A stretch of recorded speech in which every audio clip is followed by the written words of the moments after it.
Welcome back to the second installment of Securing Our Buckskin Legacy, where we give you all the details you need to know about the future of Buckskin Country. In our last series, we said we would dive into the three options ahead of us.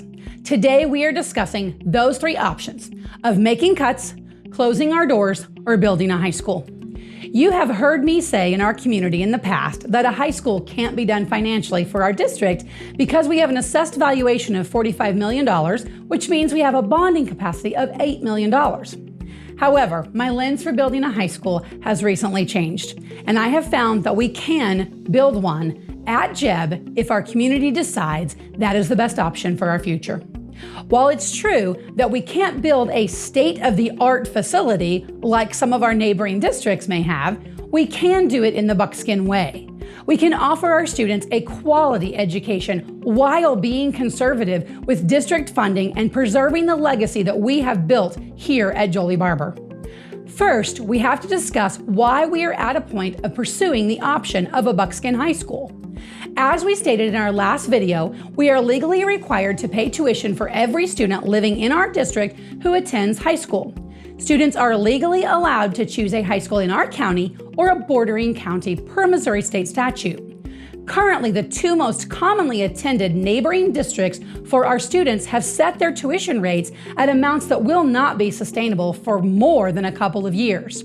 Lebanon R3 has set their 26-27 school year amount at $10,203. And we have been told at Laclede County R1's Board of Education meeting last night in Conway, they set their tuition dollar amount that is higher than Lebanon's amount. We will have that verified dollar amount for you in the near future. With the coming tuition increases, our district will be incurring an estimated loss of an additional $1 million a year, taking funds from our district to educate students in our building. And in a few years, Jolie Barber would have to look at closing its doors. Without the community support, our district would face consolidation with neighboring districts for both elementary and high school students at some point in the near future. We could offset some of the hemorrhaging of tuition dollars and kick the can down the road a little longer by pursuing other options for which districts we could provide transportation to, or cutting our spending at the expense of teacher salaries and supplies for students. Cutting the estimated $1 million needed to sustain this expense would mean that our district would cut 2 of our 3 administrators and 20 teachers, which would leave us with 1 combined superintendent/principal position and then 19 teachers left to educate our large portion of students. This would increase class sizes to a minimum of 30 to 40 kids per room, cut the quality of fine arts and specials classes, eliminate ancillary staff, and ultimately extend the closure only a few years. As you can tell, that's probably not an option.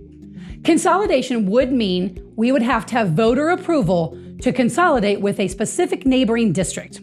Once approved by our voters, we would approach that neighboring district for their approval to absorb our district.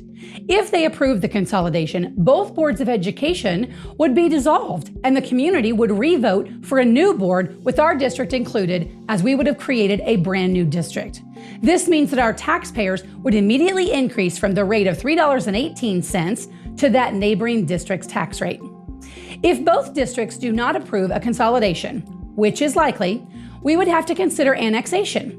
This means that we would dissolve as Jolie Barber, and the state would put students into districts based on where they live.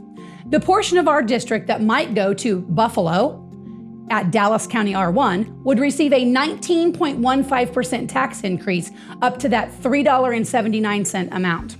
Those going to Conway in the Laclede County R1 school district would receive a 1.89% tax rate increase, moving their tax rate to $3.24. And those students that would end up in the Lebanon district which would likely be a majority of our families, would receive a 40.41% tax increase rate to $4.47. Our board and administration know that our district has asked for a high school for many, many decades. Our community sees the value in the educational experience that our district can provide. There are many options for how a high school can be added to our district, but the truth is, we cannot make that happen without the support of our community. It's time to stand up and make your voices heard. More information about this process will be available at our community meeting at the end of April. See you then. Go Buckskins.